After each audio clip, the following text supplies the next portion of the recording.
I never thought I'd be writing this, but here I am, 3 a.m., unable to sleep, wondering if what I did makes me the worst person alive or if I'm finally free. My husband, Mark, and I have been married for 8 years, together for 10. We met in our late 20s, both working decent jobs in Chicago. He was an accountant at a mid-sized firm, and I worked in marketing for a healthcare company. Nothing fancy, but we were comfortable. About 3 years into our marriage, I started noticing small changes.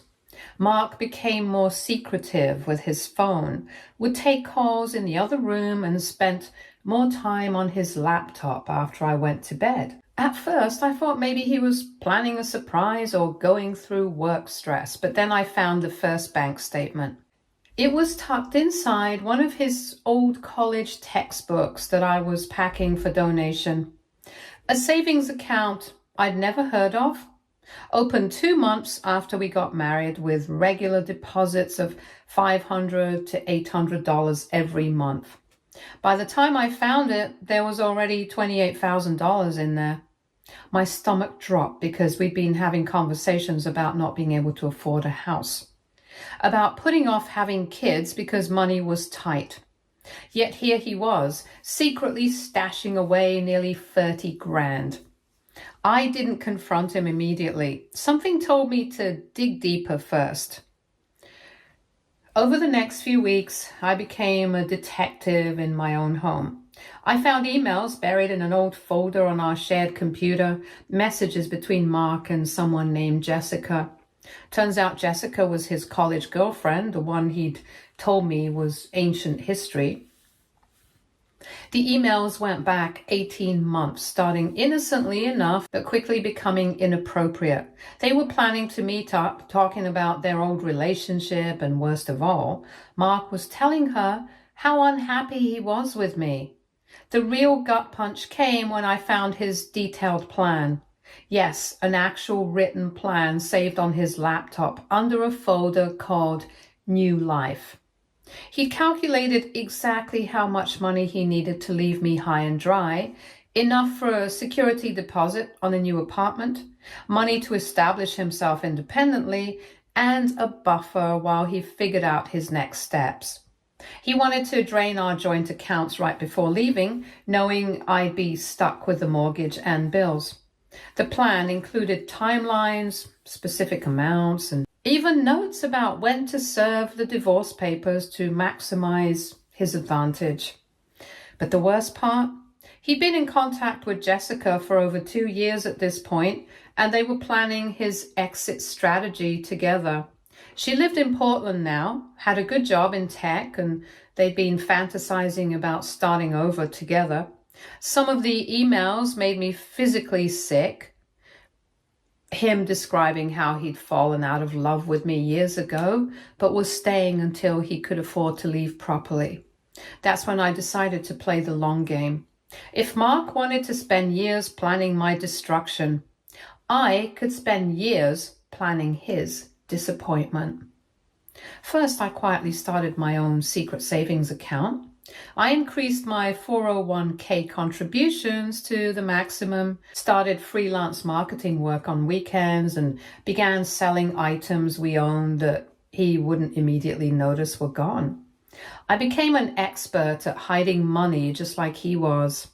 Second, I documented everything. Screenshots of every email, photos of bank statements, and records of his secret account activity. I researched divorce law in Illinois, learned about asset division, and even consulted with a lawyer discreetly. I found out that in Illinois, assets acquired during marriage are considered marital property regardless of whose name is on the account, and that his secret savings account was actually partly mine legally. Third, I gained access to everything. I figured out his passwords, set up email forwarding so I could monitor his communications, and basically became aware of every move he made. He had no idea I knew about Jessica, about the money, about any of it. The hardest part was pretending everything was normal. For 3 years, I had to act like a loving wife while watching my husband plan my financial ruin. I cooked his favorite meals, celebrated our anniversaries, and even helped him through a difficult period when his dad was sick, all while knowing he was counting down the days until he could destroy my life. His target date was our 8th wedding anniversary. He planned to leave the day after, having drained our accounts the morning of our anniversary dinner. Poetic, right? Take me out for one last expensive meal on my own dime and then disappear. But I was ready. The morning he planned to clean out our accounts, I beat him to it. I woke up early, went to the bank, and legally withdrew my share of our marital assets, including half of his precious secret fund. In Illinois, I had every right to access those accounts. I transferred everything to accounts he couldn't touch and left him with exactly what he'd planned to leave me, enough for about 2 months of expenses. When he tried to access the money that afternoon, he found accounts with a few $100s instead of the nearly $60,000 he thought he had. I watched him panic from our kitchen window as he called the bank from his car. That evening, he came inside and pretended everything was fine. Even took me to dinner as planned. He had no idea I knew what he'd been planning or that I'd completely flipped his script. For the next week, he kept up the charade while frantically trying to figure out what happened to his money. He couldn't exactly report it missing without admitting to his secret accounts. He called in sick to work several days and spent hours on the phone with banks and even accused them of making errors. The whole time, I acted completely normal, asking about his day, wondering why he seemed stressed. Jessica started getting impatient. Their emails became frantic. She'd already given notice at her job in Portland and had started apartment hunting for them and was expecting him to arrive with his war chest. When he kept making excuses about delays, she began to suspect something was wrong. Finally, 2 weeks after his planned departure date, I decided to end it. I printed out everything, every email, every bank statement, every detail of his 5-year plan to financially destroy me. I left it all on the kitchen table with a note that simply said, "I've known for 3 years. The money you were looking for is safely in my accounts. We can discuss divorce terms when you're ready to be honest." When he came home and found everything laid out, he didn't even try to deny it. He just sat at the table staring at the papers. Later, he tried to paint himself as the victim, claiming he felt trapped in our marriage and was just trying to secure his future. He never once apologized for planning to leave me broke and homeless. The divorce proceedings were swift. Since I had documentation of his secret accounts and his plan to hide assets, the court wasn't sympathetic to his claims. He had to split the secret savings he'd built up, lost his claim to half my legitimate retirement savings, and ended up with way less than he would have gotten in a normal, honest divorce. Jessica dumped him 2 months later when she realized he was broke and facing legal fees. Turns out she was more interested in the financial security he'd promised than in rekindling old romance with a guy who spent 5 years lying to his wife. Now here I am 6 months later in my own apartment that I could afford thanks to careful planning and the money he thought he'd stolen from me. I've got my career back on track. I'm dating someone new who doesn't require elaborate deception to communicate with me. And honestly, I feel lighter than I have in years. But I can't shake this feeling that maybe I went too far. I spent 3 years living a lie, watching him plan my destruction, and then systematically dismantled his entire scheme.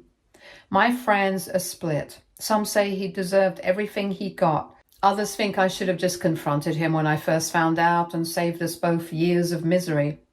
I keep wondering if I'm actually a terrible person for letting him believe his plan was working while I was 10 steps ahead the whole time. Was I wrong to match his deception with my own? Should I have been the bigger person and just ended things when I discovered what he was doing? Part of me feels vindicated But another part wonders if I became just as manipulative as he was. AITA for spending 3 years planning the destruction of his plan to destroy me? Update 1. It's been 3 days since I posted and I'm honestly overwhelmed by the response.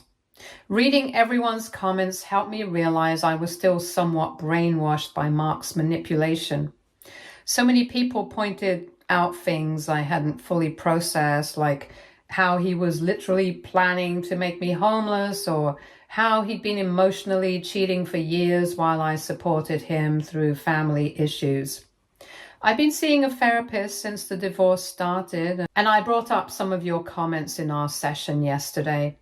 She helped me understand that I was still minimizing what he did and maximizing my own actions, because that's what happens when you're manipulated for years. Apparently, questioning whether you're the bad guy after someone systematically plans your financial ruin is pretty common for abuse survivors. Something interesting happened yesterday too. I got a call from Mark asking if we could meet for coffee to clear the air. I almost said yes out of habit, but then I remembered I don't owe him closure or forgiveness or anything else. I told him I had nothing to say to him and that all communication should go through lawyers if necessary. About an hour later, I got a text from a number I didn't recognize. It was Jessica. Apparently, Mark had reached out to her again last week, trying to rekindle things now that his divorce was final. She wanted me to know that she'd told him off and that she was disgusted when she learned the full extent of what he'd planned to do to me.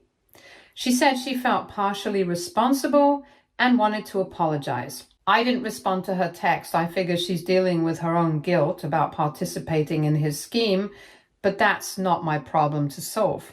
The weirdest part is that I'm starting to feel genuinely happy for the first time in years. I went on a third date with Tom, the guy I mentioned, and I actually found myself laughing without that underlying tension I had carried for so long.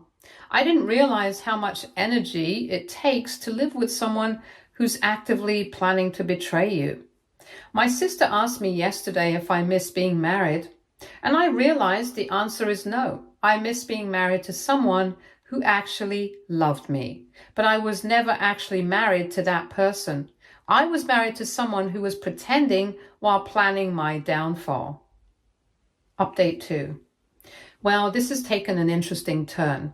Yesterday, I got a call from Mark's sister, Lisa, who I'd always gotten along with during our marriage. She was crying and apologizing profusely. Turns out, Mark had borrowed $15,000 from her 6 months before he planned to leave me, claiming it was for a surprise anniversary trip. She just found out the truth about what the money was actually for. But here's the kicker. She also told me something I didn't know. Mark's parents apparently knew about his plan. Not all the details, but they knew he was unhappy and planning to leave. And they'd been encouraging him to do what's best for himself. Lisa was horrified when she realized his whole family had basically been in on keeping his secret, while I was being supportive during his father's illness. Lisa wants to testify or provide a statement for my divorce case if needed, and she's demanding Mark pay back the money he essentially obtained under false pretenses. She's also gone no contact with him, which is apparently causing drama in their family. The other bombshell came from my lawyer. Mark's firm has been conducting an internal investigation because someone reported suspicious activity in some client accounts. My lawyer can't get details due to confidentiality, but the timing suggests Mark might have been playing fast and loose with more than just our marriage finances.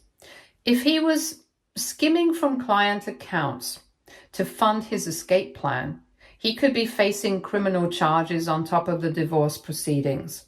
I don't know how to feel about this. Part of me is vindicated that I wasn't wrong about his character. But another part of me is horrified that I was married to someone potentially stealing from clients. It makes me question everything about the last 8 years. Tom and I had a long conversation about all of this last night. He's been incredibly patient with my emotional roller coaster, and he pointed out something that hit me hard. He said that the fact that I'm still questioning whether I was wrong to protect myself shows how much Mark damaged my sense of reality. He's right. I spent so long being gaslit that I was still doing it to myself. I'm trying to focus on moving forward, but it's hard when new revelations keep coming out about how deep his deception went. Update 3. I can't believe I'm writing this, but Mark was arrested yesterday.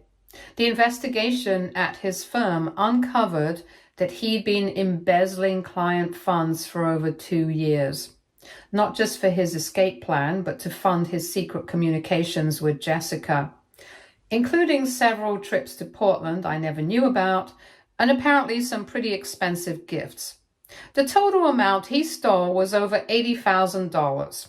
His plan wasn't just to leave me broke. He was literally stealing money to finance his new life. When I think about how I questioned whether I was too harsh on him, I feel sick. This man was a criminal who was planning to destroy my life and disappear.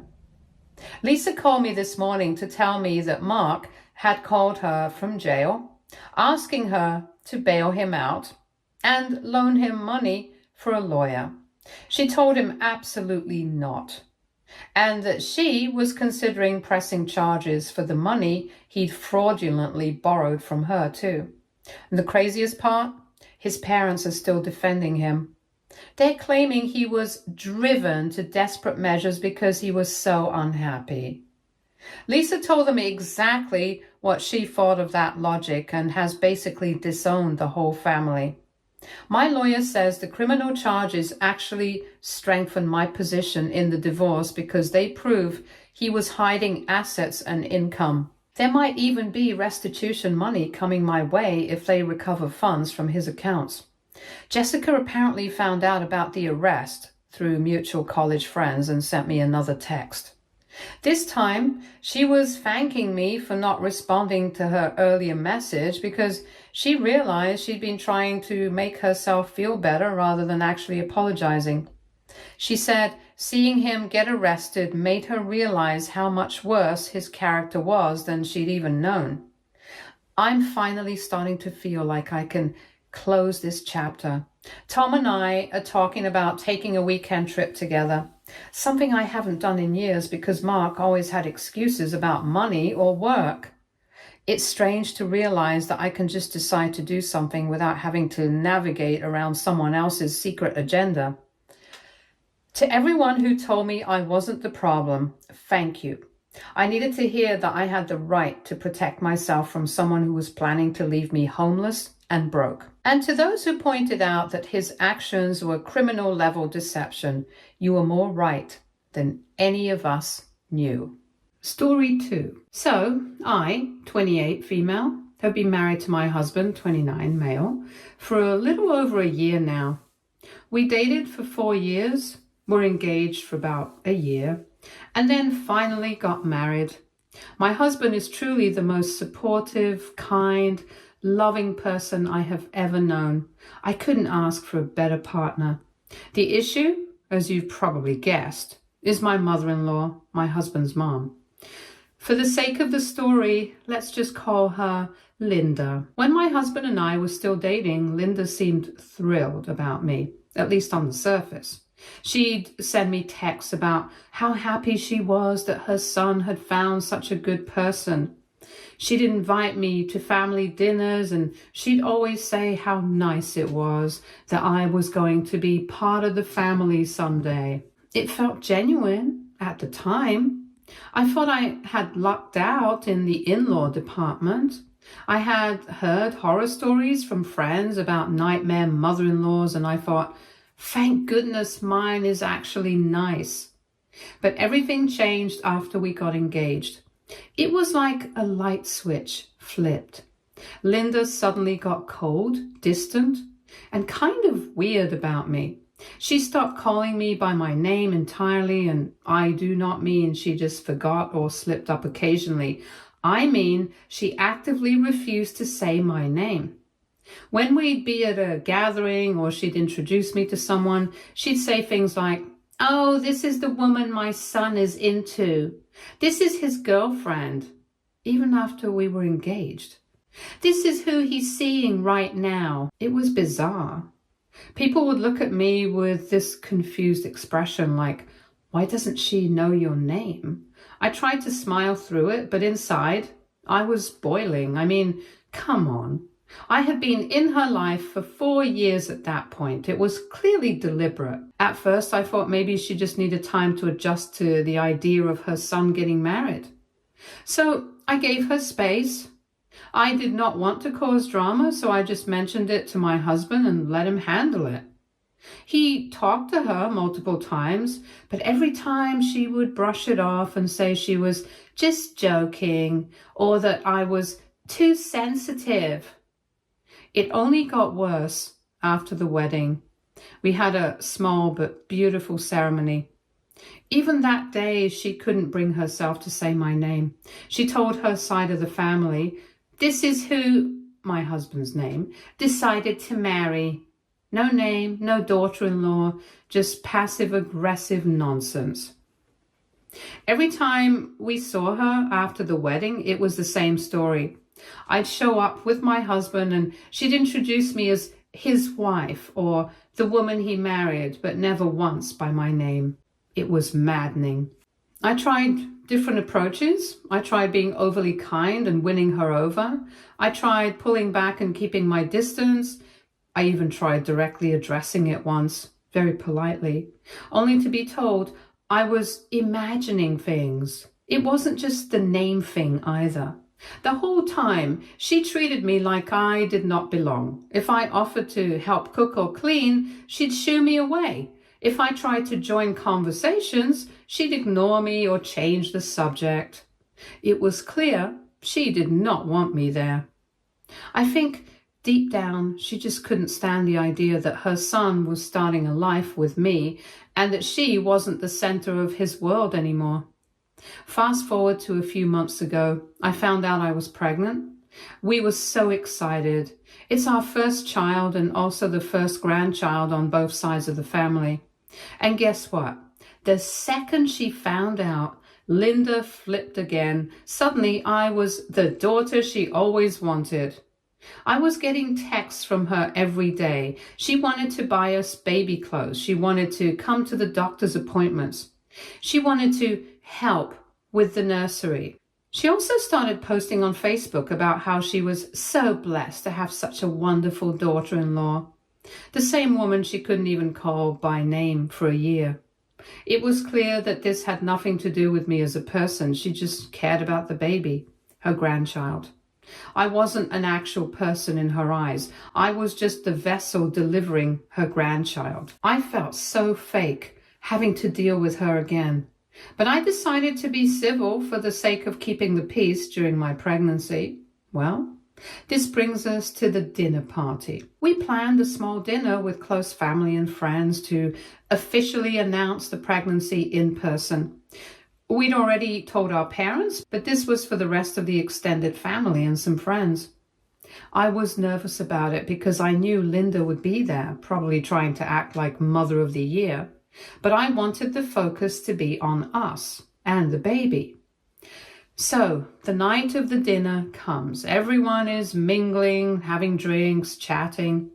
When it came time for the announcement, my husband and I stood up, thanked everyone for coming, and shared the news that we were expecting. The room exploded with cheers and congratulations.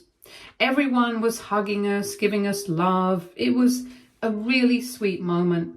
Then, at some point during the mingling afterwards, a friend of mine who did not know Linda very well asked me, "Oh, and who is this lovely lady?" while pointing to Linda.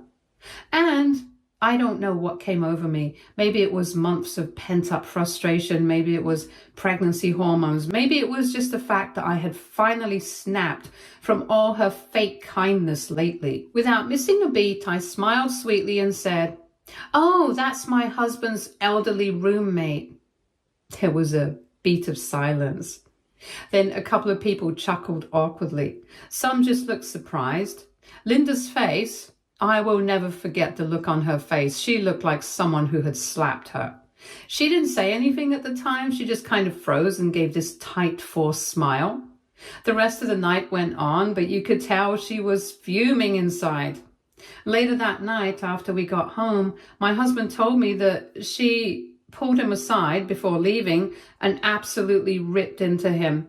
She called me rude, disrespectful, ungrateful, and said that I had humiliated her in front of everyone. The next morning, I woke up to a long, angry text from her telling me that I clearly hated her, that she had done so much for me, that she was the grandmother of my child and deserved to be treated with respect, and that she did not know if she could ever forgive me. Now she's playing the victim, posting passive-aggressive things on Facebook, texting extended family members about how badly I treated her, and telling everyone how devastated she is. My husband thinks it was hilarious and that it served her right. But he also admitted that maybe I shouldn't have done it at such a happy occasion and that it might just fuel more drama now. Some of my friends think it was a boss move and that she had it coming after treating me like an afterthought for so long. Others think I should have taken the high road and not let her get to me, especially now that she's finally being nice. To be honest, I didn't plan to do it.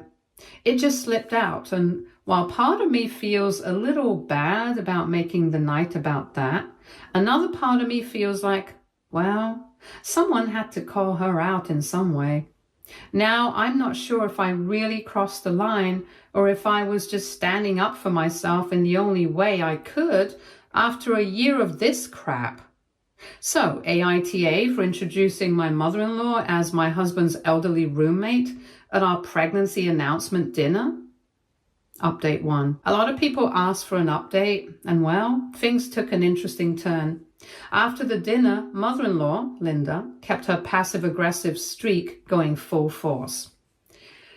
She was posting on Facebook daily about being disrespected, making vague references to certain people in the family who did not value elders, and texting extended relatives about how awful I was.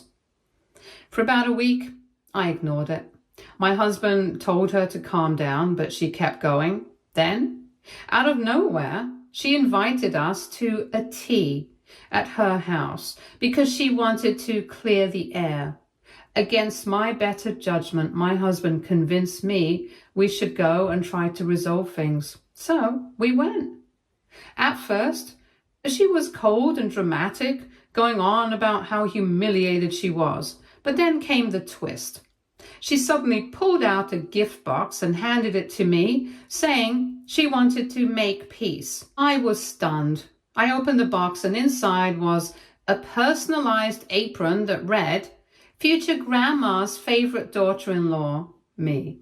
You guys, the woman who refused to say my name for a year had now not only printed it on a giant apron, but added favorite as if the past never happened. But here's the kicker. Tucked inside the box was a little contract. Yes, a literal printed sheet of paper listing grandma access agreements. Things like weekly visits required. I get to babysit first. I am called grandma, not nana, granny, etc. I am present for the first holidays. And at the bottom, a space for me to sign.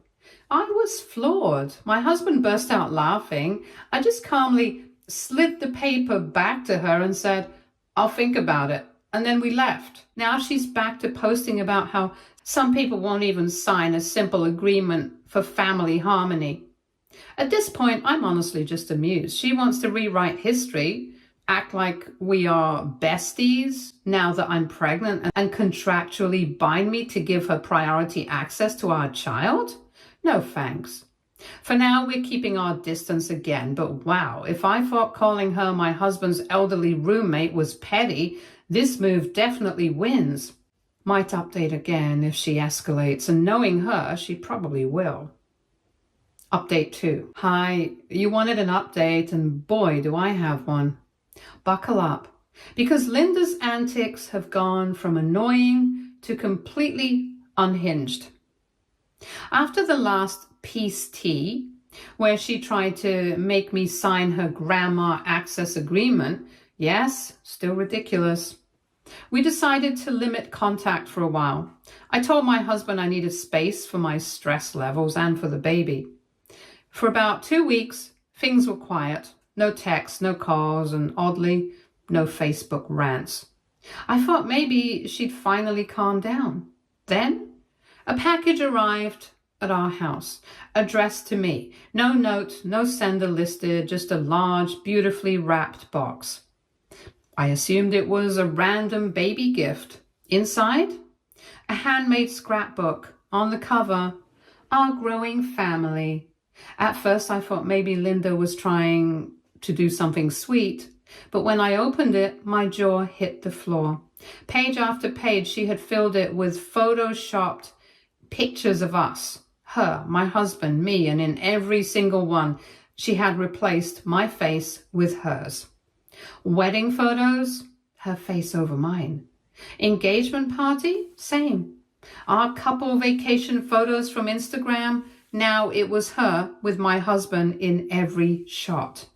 Even a photo from when we got a puppy, my face gone, her face grinning back. To make it even creepier, on the final page there was a giant text bubble that said, "The real Mrs.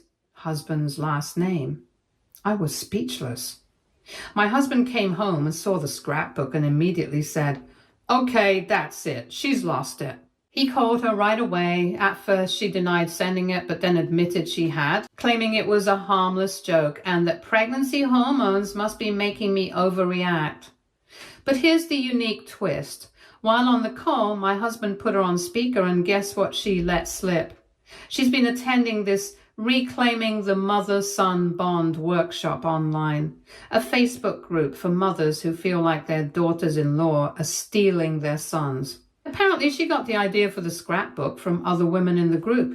They encouraged her to manifest her place in the family by literally rewriting memories.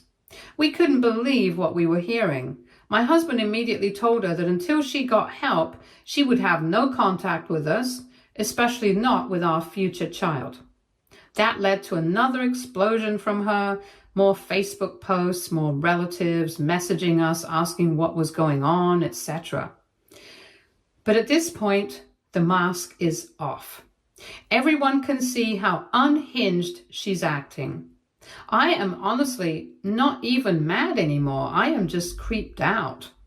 The scrapbook is now in a locked drawer in case we ever need to show it to anyone. And yes, my husband is now insisting on a password-protected photo album for all future baby photos. Can't say I blame him.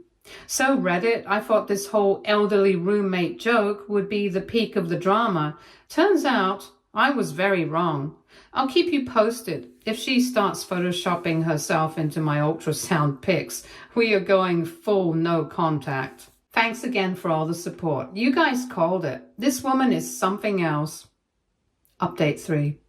After the scrapbook incident, my husband and I went full no contact with Linda. We blocked her on our phones and social media. My husband also informed the rest of the family about what had been happening, complete with photos of the scrapbook as proof. Most of the relatives were horrified and supportive. A couple of people tried to defend her, but once they saw the scrapbook, they backed off. The big twist? My husband discovered the Facebook Reclaiming the Mother-Son Bond group was full of similar stories, and one of his cousins is now trying to report it for encouraging obsessive behavior. As for Linda, she apparently tried to apologize by sending a massive floral arrangement with a card addressed to my precious grandbaby's real mother. Yep, meaning herself. That sealed it. Full no contact remains. We are focusing on the baby and our future. Honestly, I'm just relieved we saw her true colors before the baby arrives. Thanks again, Reddit. Your advice and support kept me sane through all this. Stay tuned for more stories from our girl relationships.